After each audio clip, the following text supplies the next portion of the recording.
welcome to meditation. So sit back and relax for the next 15 minutes as we go through a guided meditation.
Welcome to this guided meditation. I'm Reverend Anne Ahokangas. And join with me in this thinking and thought meditation.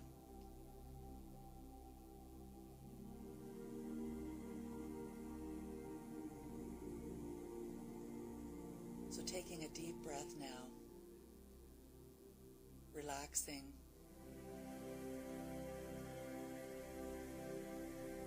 releasing. Allow yourself to just be in this now moment, knowing that you are safe and this is the perfect time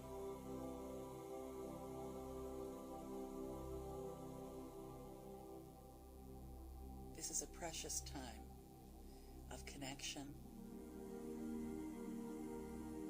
and simple awareness.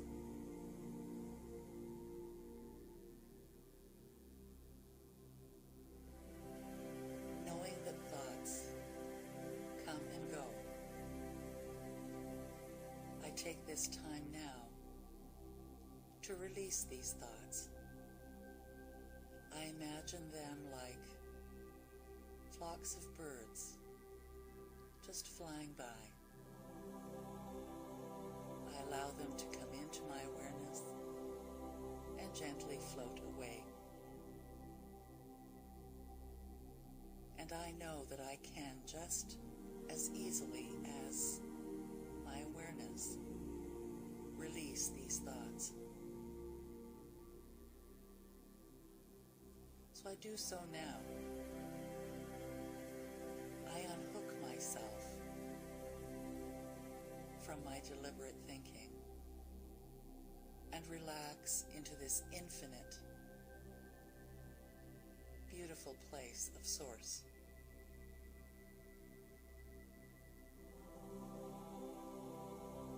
So I take a moment to bring my attention to my heart center.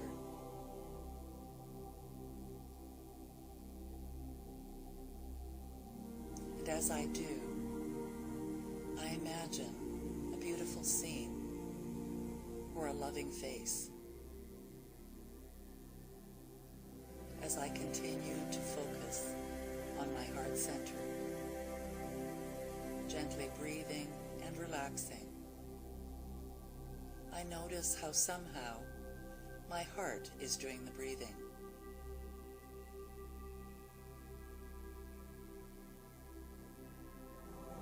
I know that my thoughts are part of my human experience.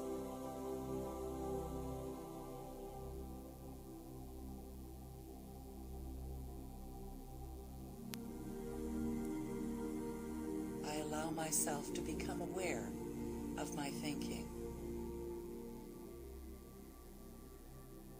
There is no need to push them away, but just to merely notice them.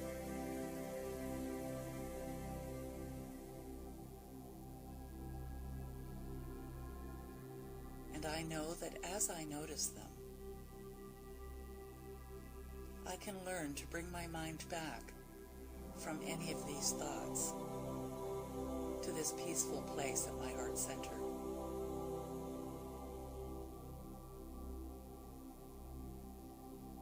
And this is the way that I can let go of any thoughts that may have pulled me in. I close my eyes. I bring my focus to my heart center. I imagine a beautiful scene or a face. And I allow myself to rest in this beautiful place, my heart center.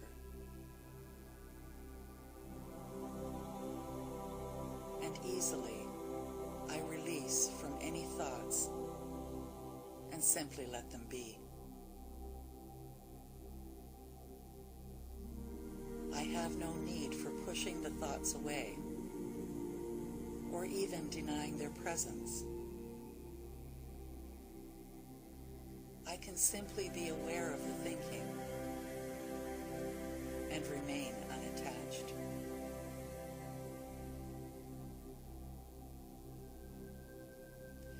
So as I settle even more into this deep place of relaxation,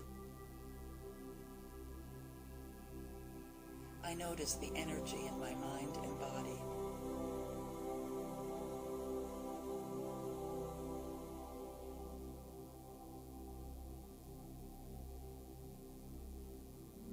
I allow my active mind to relax.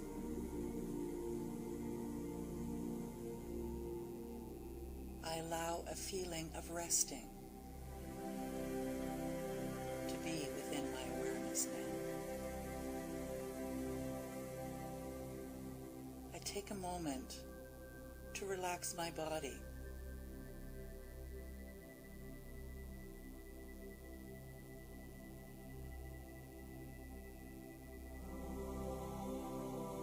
And if I notice any lingering anxiety, I release it like a fluffy cloud off into the distance.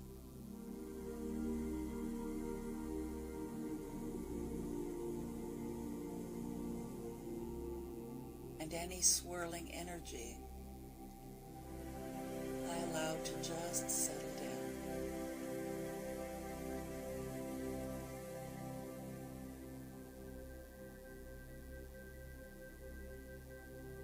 As I breathe and relax in this moment, I feel the peace that is at the core of my being.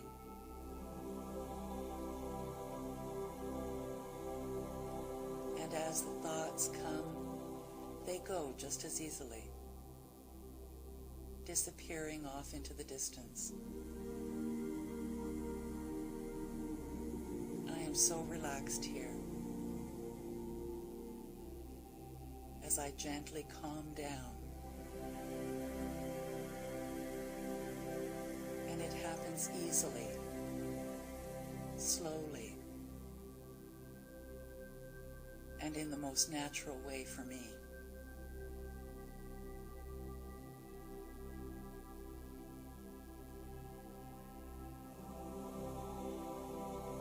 So I take a minute or so to just rest in this beautiful place.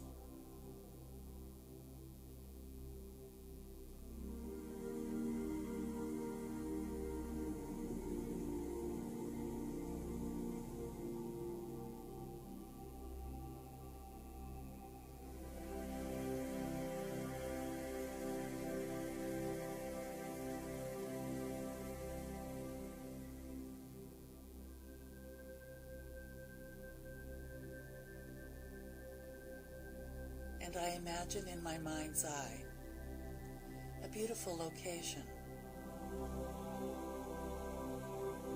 And I choose a spot where I feel most comfortable.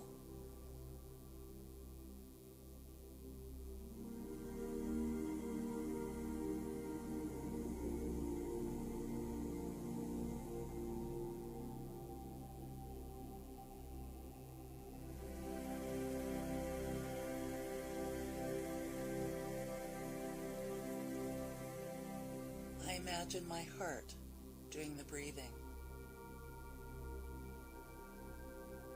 Breathing in love and releasing all that no longer serves me.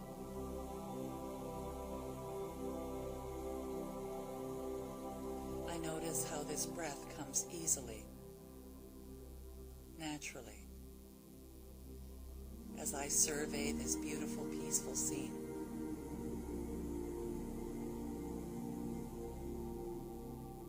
I notice the comfort at the center of my chest,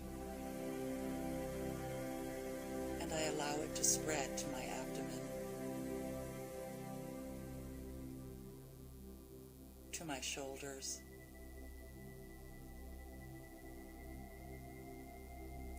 to my nostrils.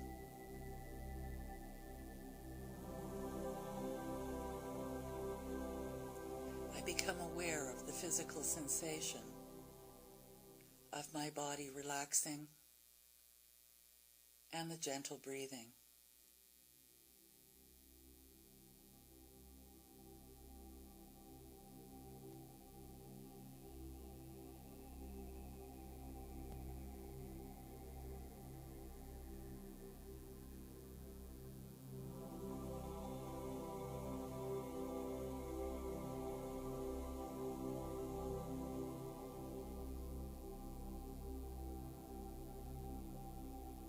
In this moment, I feel a deep sense of gratitude, of support, and of love. And I gently bring my awareness back to the room.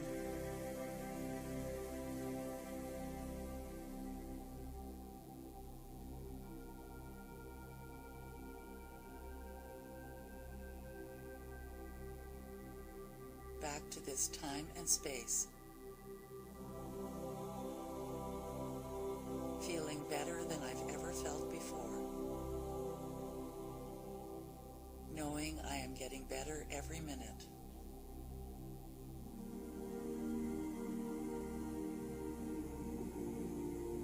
Knowing I am fully supported.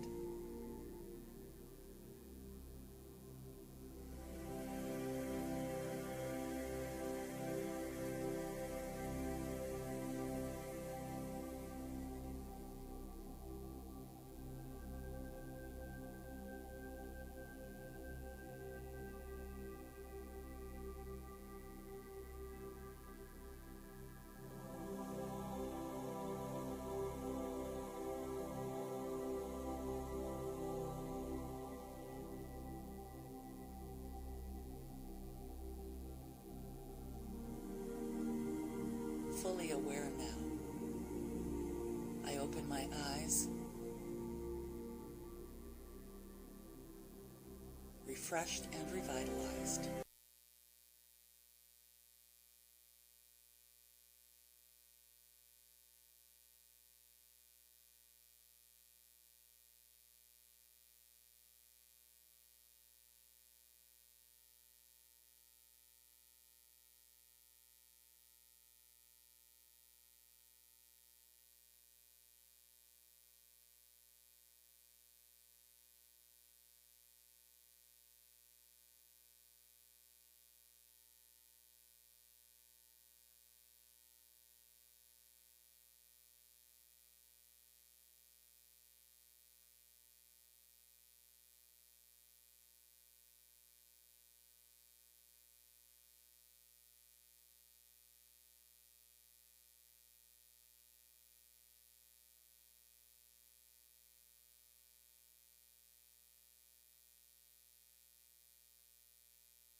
2, 3, 4. God is looking good in you. God is looking good in you. He must be well pleased with all that he sees. God is looking good in you. God is looking good in me. God is looking good in me. He must be well pleased with all that he sees. God is looking good in me. God is looking good in us. God is looking good in us. He must be well pleased with all that he sees. God is looking good in us.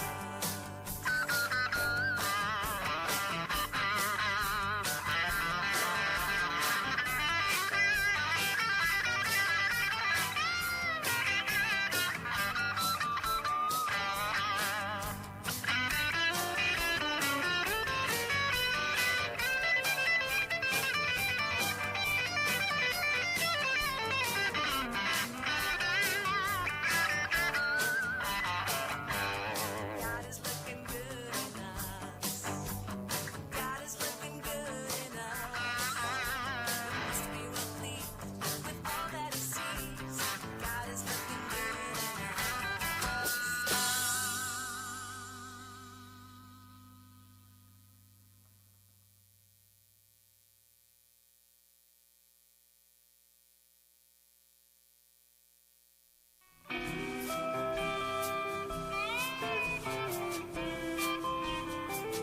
When I listen to my small, still voice, all I have to do is follow.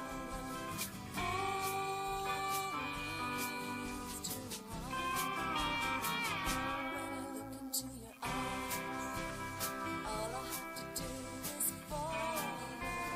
All leads to one. When I look into your heart, all I have to do is follow. All leads to one. When I look into my soul, all I have to do is follow. All leads to one.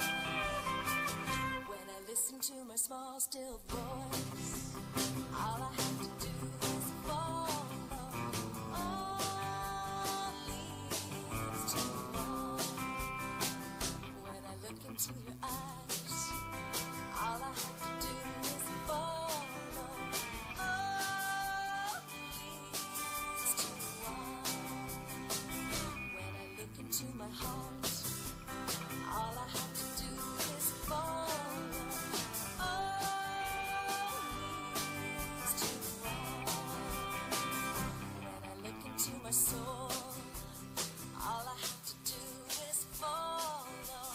All leads to one.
soul. All I have to do is follow. All leads to one. Good morning, everybody. Welcome to Unity Spiritual Center of Hamilton. My name is Reverend Pat Ball. I'm a retired Unity minister, so I get to have fun and play. Anne has to do all the work. So I am just so happy to welcome you here today. Do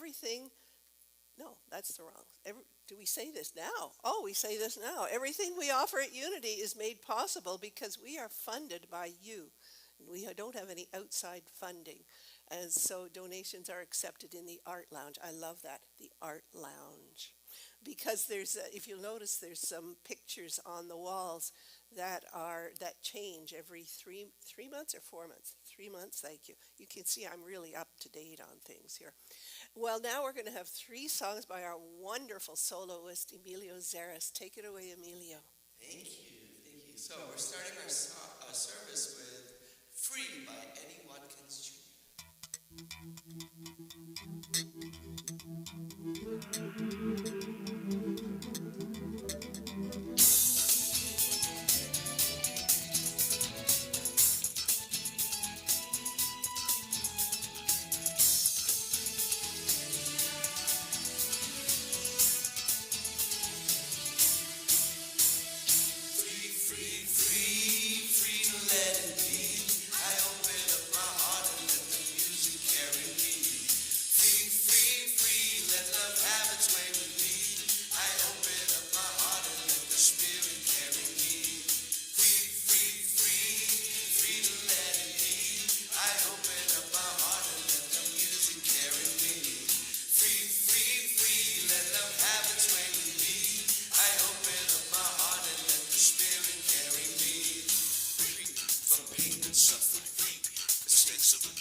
Free, free, free, let love have its way with me.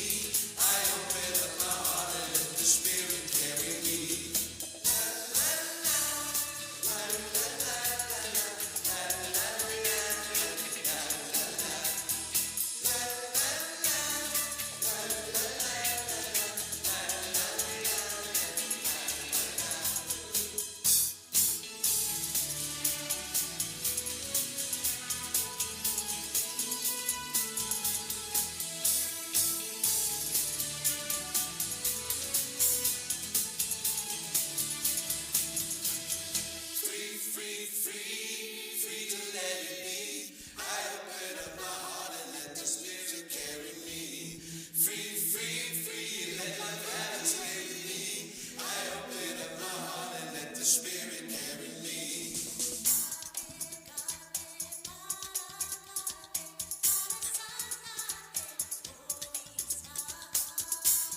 next song is Breathe by Karen Drucker.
taken, I give out, I let go, I release, I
Taking this now moment and recognizing that there is only one divine essence.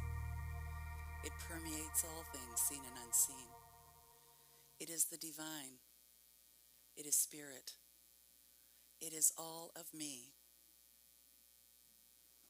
And as I breathe into this awareness, I recognize that as I am being, my life shows up exactly that way.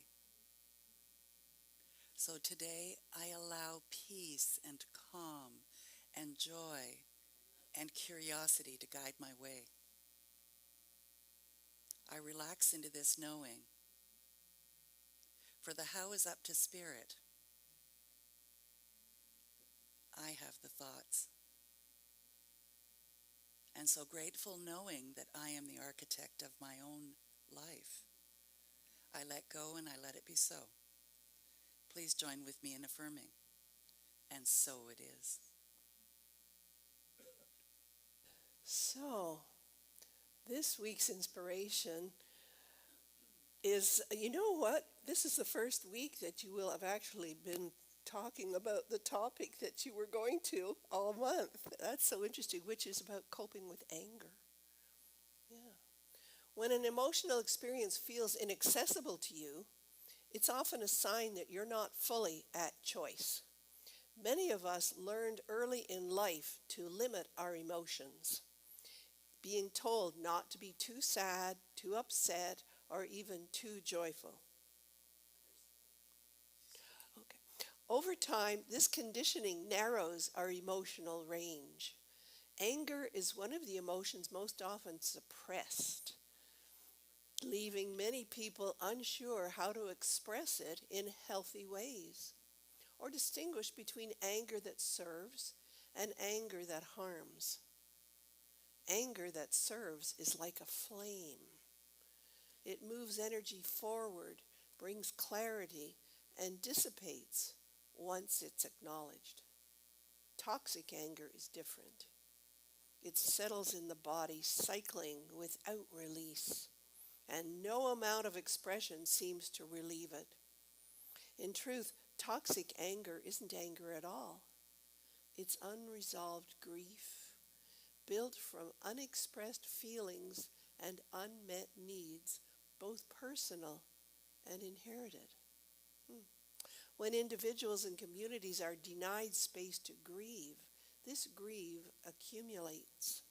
Healing requires creating space for sorrow, allowing what has been held to be felt, released, and transformed. And this was adapted from Minadachi, Decolonizing Nonviolent Communication. Aha, which I've studied for many years, nonviolent communication.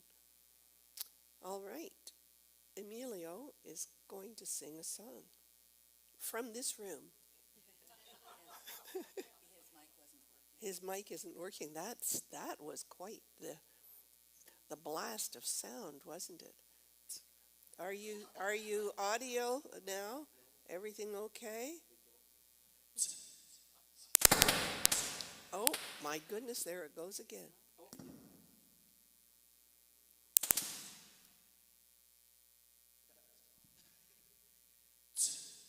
Can you hear me? Can you hear me out there? Okay. All right. Well. Okay. It's okay. Let this go.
Tossed in there, feeling fear and despair, mixed emotions. Then I woke up one day, I decided to pray. I stopped running away.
Beautiful, beautiful.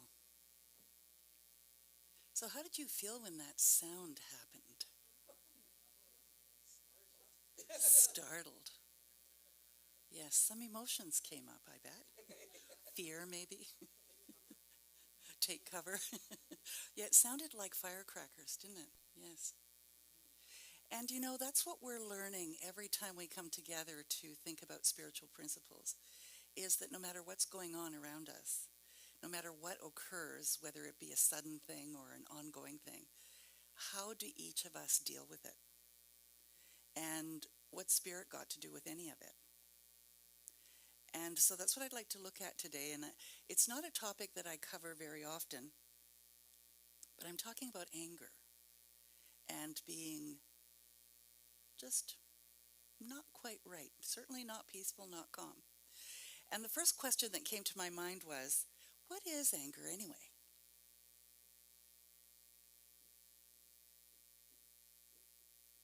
And the thought that came to me was, if I'm angry, because I'm not perpetually angry, and there are some people who are, but if I'm angry, it's because things didn't go the way that I planned, or I didn't have control over something, or something like that. Would you agree that that would be what you think anger is when you have anger? Yeah, it's interesting, because I don't know that I'd ever diagnosed it.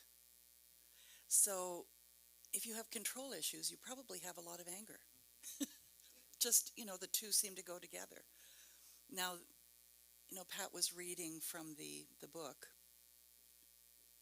and it talked about this perpetual anger, which I guess when needs are unmet for a really long time, then it becomes you become just an angry person walking around. So this was an affirmation that I thought was good for us to start with. I channel my anger into meaningful, courageous action. And the word courageous, because sometimes when my needs aren't met, I need to drum up the courage to say, hey, you just stepped over a boundary. So have you ever been angry and then become angry at yourself for being angry? Yeah, like I in my early days as a minister, I used to say, well, hey, you're a minister, like you're not supposed to get angry. And because I had this idea of flowing white robes and floating on a cloud was sort of the thing if you were really spiritual. And yet that's not it at all. It's how do I deal with everyday situations, because everyday situations are constantly bombarding us. So now you have two emotions for the price of one. You're angry because you were angry, and then you're angry because you're angry. So someone says something hurtful and changes the plan, ignores a boundary, or leaves one lonely spoonful of milk in the carton, and suddenly energy begins moving. Maybe it's the toilet seat at your house. Maybe it's the toilet roll is in the wrong direction. Maybe it's that someone didn't tell you that there's no more jam left for your toast. Whatever it is, whatever you have inside is going to come out at that time. So then the spiritual part of us steps in and says, well, I shouldn't feel this way because I'm spiritual. And that's actually not true. So as though spirituality evolved, that spiritually evolved people float serenely through life, smiling peacefully while everyone else uses their last nerve as your trampoline. And there was a time where I thought that everything had to be perfect for me to have arrived. And if you've been thinking that, let it go. Because you're a human having an experience, and you are spirit as well. But it's that human side that forgets that we're spirit in action. And emotions aren't evidence that something's actually gone wrong with us. Emotions are energy, part of an inner guidance system showing us what is happening within our own consciousness. So Abraham Hicks, anyone familiar with Abraham Hicks channelings, teaches that every emotion reveals the relationship between what we're thinking and what our inner being knows to be true. So there's like a clash there. My inner being knows, for instance, that I'm worthy, I'm loved, I'm powerful, I'm free, and I'm an expression of infinite life. And when my thoughts agree with that, I feel comfortable, ease, joy, appreciation, and freedom. And when they move away from it, I experience emotional discomfort. So I recognize now that in my moments of anger, it's because I don't trust that whatever's unfolding is actually for my highest and best. And I'm coming to know it more. I hope you are. This does not make difficult emotions bad. It makes them information. And I like that because I can do something with information. Emotion is guidance, not judgment.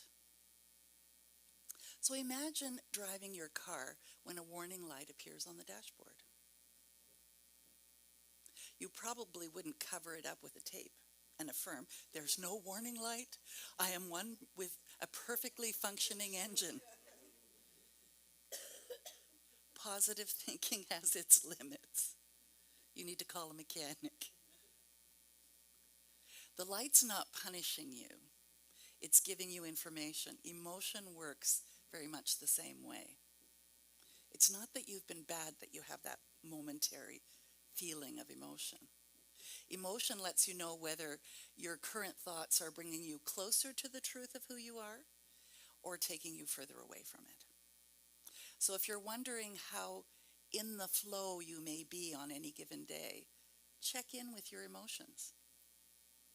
Many of us were taught to cover the warning lights. Don't cry, don't be angry, calm down, you're too sensitive, don't get too excited. I grew up in that kind of an environment. All of it, the happy, the sad, the in-between. It was like you just didn't show that. And I don't know where the fear for my parents came from to cause them to think that they were helping me by causing me to numb all of that. But I used to find it really difficult then to express who I was and internalized a lot of it. I don't know if anybody else has experienced that. It's a fascinating thing. It's almost as though don't make yourself a target. Let's teach you how to not be a target at home so that when you're out there, you won't be a target. I know it was done out of love, but it didn't serve me as an adult. So we learned that some emotions were acceptable and others needed to be hidden. And in my case, all of them. Some of us became skilled at suppressing emotion that when someone says, "How are you feeling?" we say, "Fine." That lovely word. Fine may be the most emotionally complicated word in the English language because it has so much beneath it. Fine can mean peaceful. It can also mean I have mentally composed a 7-page letter, but I am trying to remain employable. Or fill in the blanks. I'm fine may mean I'm hurt, but I don't feel safe enough to say so. I'm fine may mean I'm overwhelmed and afraid that if I begin talking, everything will come pouring out. I'm fine may mean I'm angry, but I learned that keeping everyone else comfortable matters more than telling the truth. Suppressed emotions don't disappear. They actually end up in your body somewhere and show up somewhere. Louise Hay talked about that our emotions can show up in different parts of our body depending on where the thoughts are. So if you're worried about feeling supported in life, you will have back problems. And if you're concerned about, they say actually, she was saying that anger can show up as cancer. So when you think about how much cancer is in the world, that's a lot of suppressed anger, which is really kind of fascinating. It doesn't mean that that's the case for everyone, but that was Louise Hay's take on that. You may believe you are furious because someone left a wet towel on the bathroom floor, but chances are it has nothing to do with the towel. The towel has simply been appointed spokesperson for several years of unmet needs. So when some silly little thing bugs you, what unmet need has been going on for a while? Anger says, something matters to me. The boundary has been crossed, or I feel unseen. Something feels unfair. I need to tell myself the truth. There may also be grief beneath the anger. Grief over what happened, what did not happen, something that was lost, or something that was needed and never received. So I invite you to think about that as you feel anger or as you see someone else feeling anger, and maybe allow yourself to be just a little more compassionate about what might be going on. Because toxic anger may actually be unresolved grief, sorrow that has not had enough safety or space. We can't shame anger into disappearing or grief into disappearing, neither one of them actually. Healing begins when we create a compassionate space in which the feeling can speak. So can you think of a time where you allowed yourself space to just feel what you're feeling and ask yourself, okay, so what do I do with this now? What's a healthier way to handle that? Instead of asking, what is wrong with me, ask, what is the feeling trying to show me? I remember having a fight with my boyfriend one time. I was like 18. And I stomped out of the party. We were at a party, and it was loud and noisy. And he had said something that really bothered me. And I stomped out, thinking that he would stomp out after me. He didn't stomp out after me. He went on having a good time somewhere else. And I did this, you know that people say count to 10, and then speak? Well, I think I counted to 10 like 75 gazillion times out in the parking lot. 1, 2, 3, 4, 5, 6, 7, 8, 9, 10.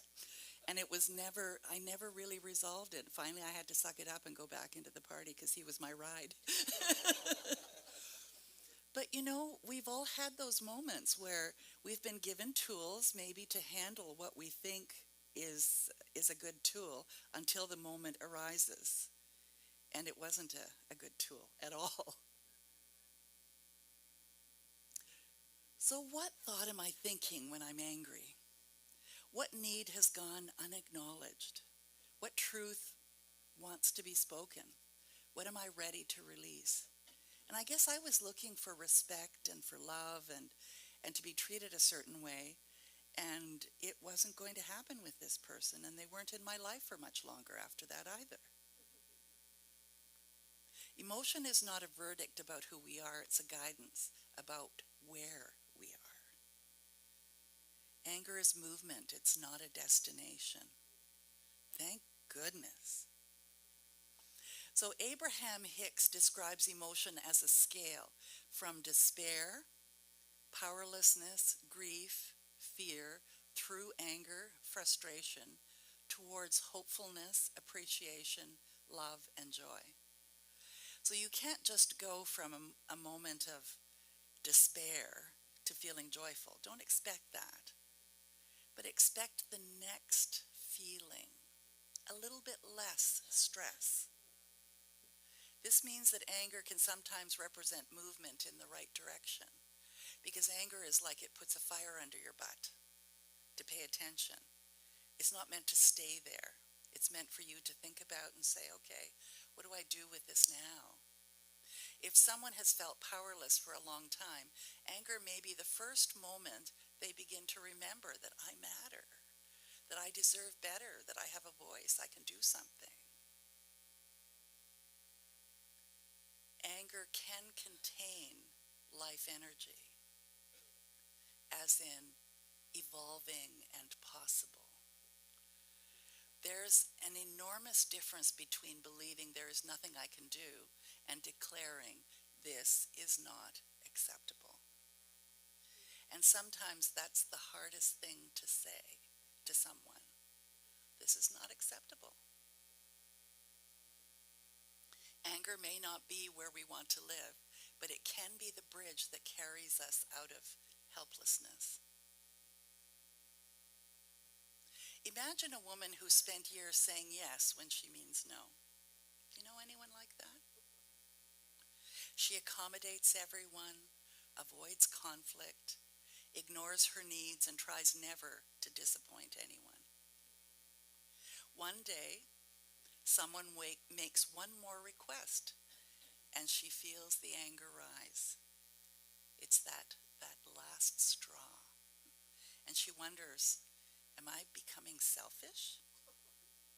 And it's true, because if you've behaved a certain way for so long, it's like there must be, this can't be right. Perhaps she's not becoming selfish. Perhaps she's becoming visible to herself. Like, has it ever occurred to you when you've been doing something a certain way for a really long time that, why am I doing it this way? Whatever it might be, your emotions, activities, any of that. And to say, what is it that I really want?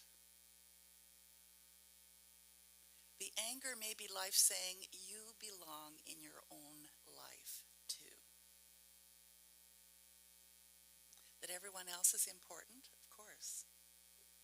But you belong, and you're important, and that actually needs to be first. Used consciously, anger becomes a boundary. I care about you, and I am not available for that. This arrangement is no longer working for me. And to be able to say whatever it is that you need to say in that moment rather than going within yourself with that feeling of anger. No is a complete sentence. You've heard that before. Although some of us like to turn it into a small autobiography. We want to justify it. And we shouldn't have to justify why we're saying no. That's all I'm saying. No, because when I was 6 years old and then in 1987, you can simply say no. Healthy anger moves. It delivers its message. It helps us clarify what matters and then begins to dissipate. So this week, give yourself an opportunity to say no and then don't say anything else. Just watch and notice the reaction. You might even start laughing after a while because you've never done it before. Anger becomes harmful when we continually rehearse the thoughts that created it. Boy, I'm really good at rehearsing those thoughts. Are you? Have you ever had an argument with someone who wasn't there? You said your part, their part, and then answered their part brilliantly. You won the entire argument while folding laundry, probably. The other person may have forgotten the incident and gone out for ice cream while we conduct a courtroom drama with a fitted sheet. Abraham Hicks actually encourages us to reach for a better feeling thought, not necessarily the best thought, a slightly better one. And maybe the slightly better one is, oh, I notice that my button was pushed. That's a better feeling thought. If we're furious, jumping immediately to, I bless them with unconditional love, may feel impossible and slightly dishonest. There's a book, and I don't remember what it's called now, but it said, whenever you have something happen, say, I forgive you for the ignorant way you behaved towards me. And what the underlying meaning of that is that they didn't know any better. They didn't know that they were pushing your button. They didn't intentionally do it to you. That's what that means.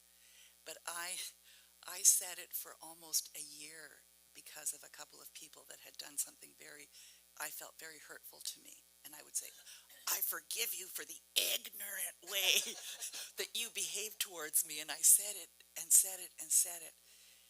And then one day at about month 11, I recognized that if they had known how hurtful that situation was, their ignorance, they wouldn't have done that.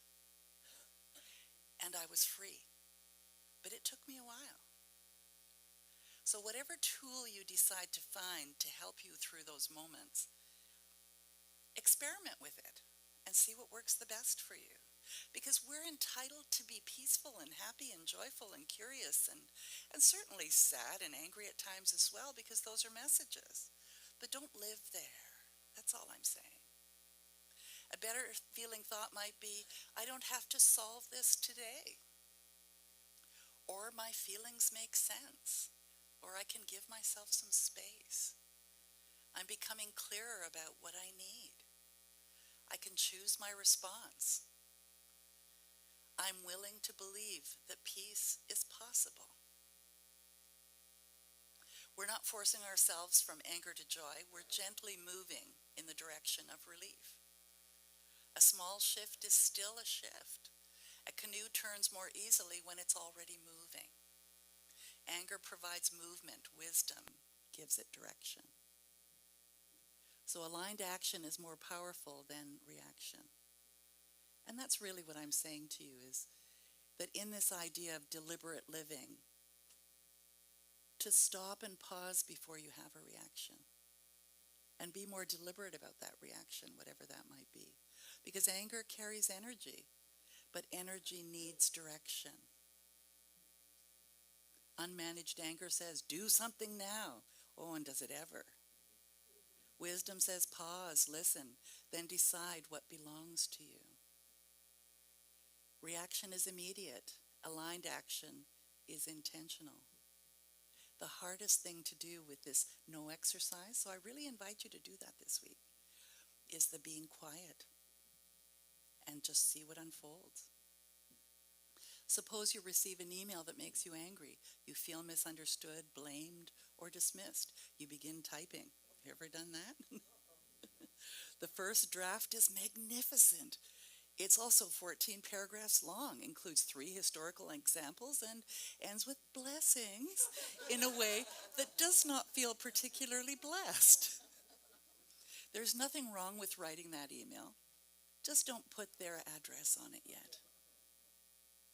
I've actually been working with ChatGPT as a work partner. And sometimes when I'm writing something that is challenging for me to say, I'll ask it, can you put this in a softer tone for me? It's beautiful. So if you haven't used ChatGPT, try it for that. It's great. Let the first draft release the heat, then pause, walk, breathe, pray, sit in silence, allow your nervous system to settle, and maybe wait till the next morning to send it. Later ask, what outcome do I actually want? What would clarity sound like? What response reflects both truth and love? And because I've been working with ChatGPT to be my partner in thinking and research, it already knows how I would respond to things when I'm totally together. And so it usually comes out with words that are almost like I would say. So you can train it. So what action will I respect tomorrow is the question. Alignment doesn't mean avoiding difficult conversations. That's not at all what I'm saying. Sometimes the loving response is a courageous no, an honest conversation, a formal complaint, a public stand, or a decisive change. And it doesn't mean that they're easy, but you deserve to have yourself heard in that way. The difference is the consciousness from which the action arises. You know, they talk in A Course in Miracles about love and fear, that they're the two realities. How can you be the most loving first to yourself and then to everyone else? So reaction says, I want to hurt you because I'm hurting, and that's normal. Aligned action says, I will no longer participate in what causes harm. I stop. I say no. Reaction looks for someone to blame. Aligned action looks for the next clear step. Reaction spends energy attacking what is unwanted. Aligned action directs energy towards what we want to create. You know, we teach in Unity, what you focus on grows. Why not focus on that which you want to experience rather than what's going on? Anger has helped individuals and communities recognize that something must change, so it's healthy. Lasting change also requires vision, courage, organization, persistence, and love. But it starts with the decision of saying, I need to say what needs to be said, and then let's move from there. So anger may light the match. It cannot build the new world by itself. We need to know what we are for, not only what we are against. And I shared that with someone this week about, you're telling the universe what you don't want. What is it that you do want? If I'm angry because I feel unappreciated, what do I want? Respect, mutual honesty, good communication. If my time is being taken for granted, what do I want? If I'm angry about something in my community, what do I want to help create? And it was one of the first lessons I learned in ministry was, okay, I hear you, you want something changed. How can I support you as you embark on championing that? There's a lot of people who just kind of ran away. Oh, I just wanted to give it all to you. Well, no, it's obviously something you feel strongly about. So how can I support you to have this happen? Anger identifies the contrast. Alignment reveals the desire born from that contrast. So Abraham Hicks often uses the image of the river. Well-being is the natural current of life. Sometimes we turn upstream and struggle against it. We push, we resist, we try to control everything, and then we wonder why we're exhausted. The invitation is to stop paddling upstream, not to approve the situation, but to release the inner struggle long enough that you can reconnect with this wisdom, because you have the wisdom within you.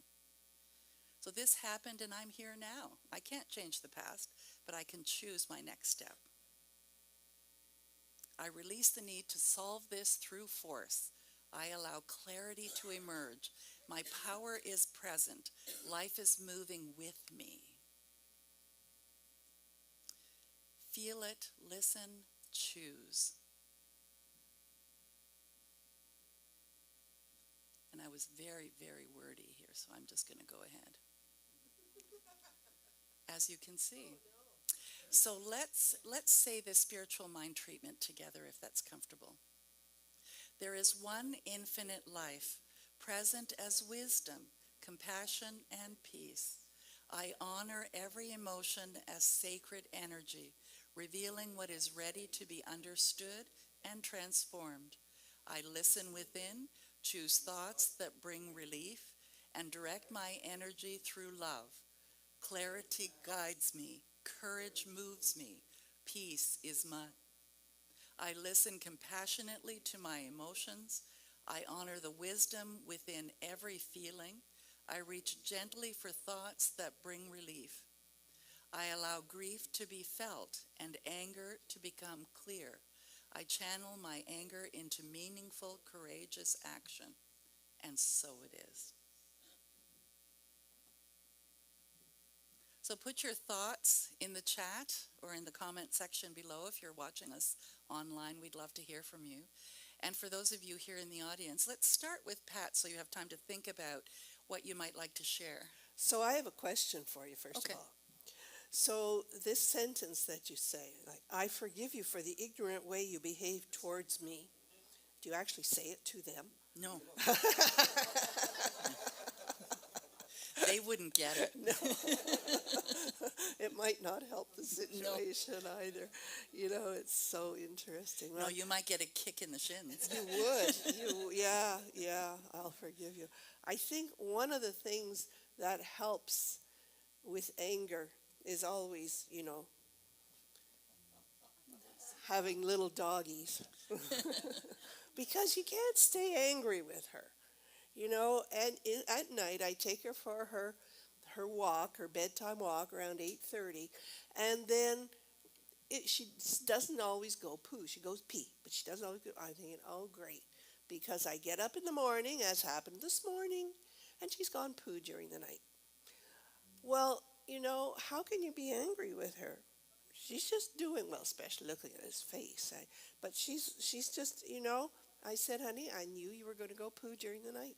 You just didn't want to be inconvenienced. I know. Well, Yeah. it's not a lot. So But- anyone else? Yeah.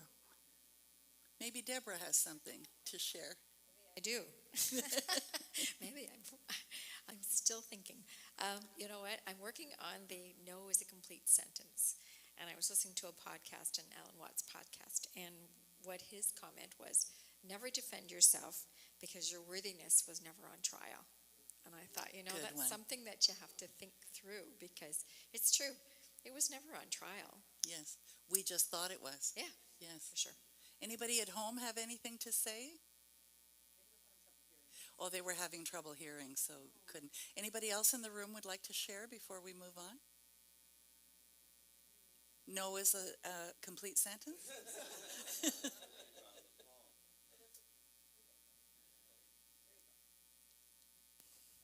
Well, yeah, I listened, but I'm from the UK, so I got very, very repressed emotional responses, okay?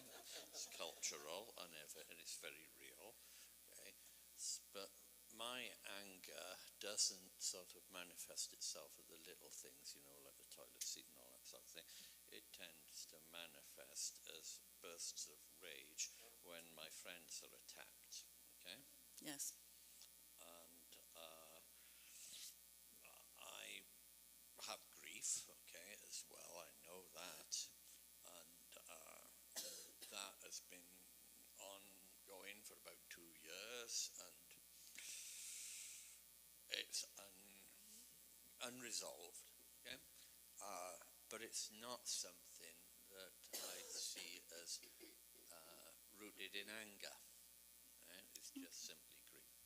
Thank you. Yes. And in recognizing that it's grief allows for a more healthy way to move through it than the bursting. So thank you very much. Yeah, And know won't that you go can away. join in this conversation further on Zoom. The link is in the description box below if you're watching online. And let's move on. So, in unity, we believe that giving is an opportunity. Is it on? Nope. In unity, there. Now I can hear it. We believe giving is an opportunity to align with the infinite flow of life. Because we're all giving and receiving. That song, I love that breathe song. You're taking in, you're giving out. So if this community nourishes you or inspires you or supports your spiritual journey, we invite you to participate in circulation today. Everything we offer here is grounded in love and openness, and everybody's always welcome. So there's all kinds of ways to give, and there's a slide. Is the slide still there? The slide's gone with all the ways to give. Now I think you can tell it's on the website. So let's say the affirmation together. Divine love through me blesses and multiplies all I give and all I receive, and so it is.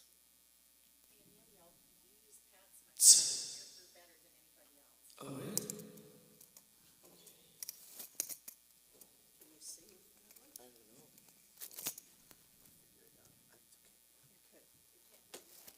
I don't know. Okay. All right. What number is this? Can we put some reverb on this?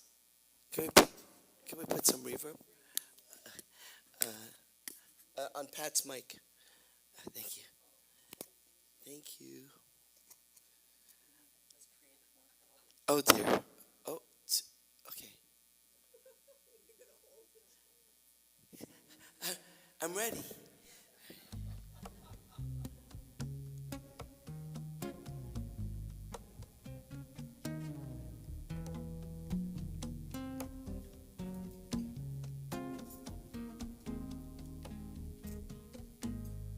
Everything I need to know is right here. There's a power deep inside of me. I am being guided to the answers, and this truth has set me free. I am healed already know it. I am healed. It's already here. I am healed. Glory, hallelujah. I am healed. I am healed. I am healed. I already know it. I am healed. It's already here. I am healed. Glory, hallelujah. I am healed. I am healed. Oh yeah. I feel kind of good. I'm feeling so good.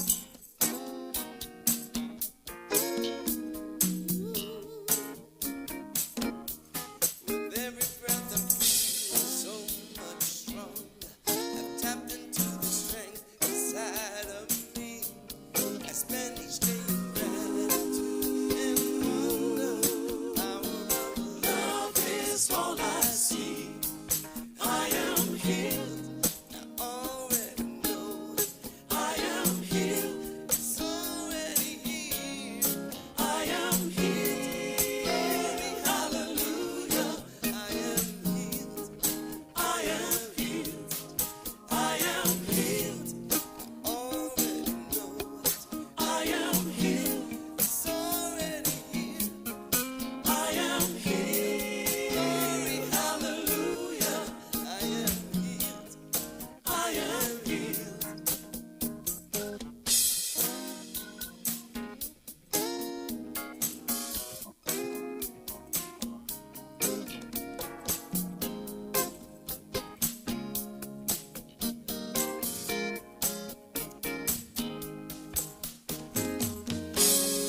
All the pain that I've been through, found that mountain and survived. Now just moving I can do.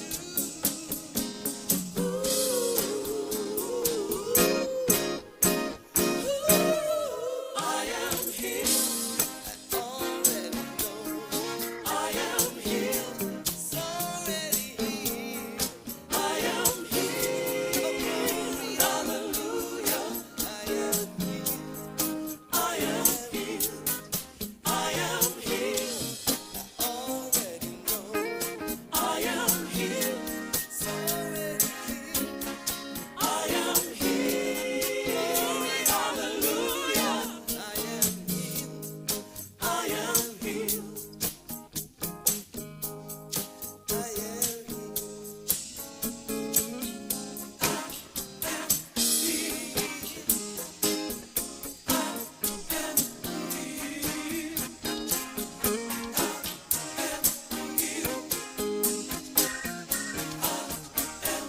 Glory, hallelujah.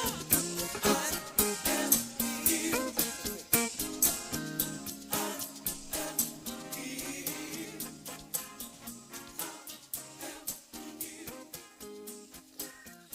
Thank you, everyone. And it looks like we got a thumbs up for that microphone working at home. So I'm glad for your patience. Thank you, everyone. We have spent almost 10 hours troubleshooting this system this week. And it's almost perfect, but not quite.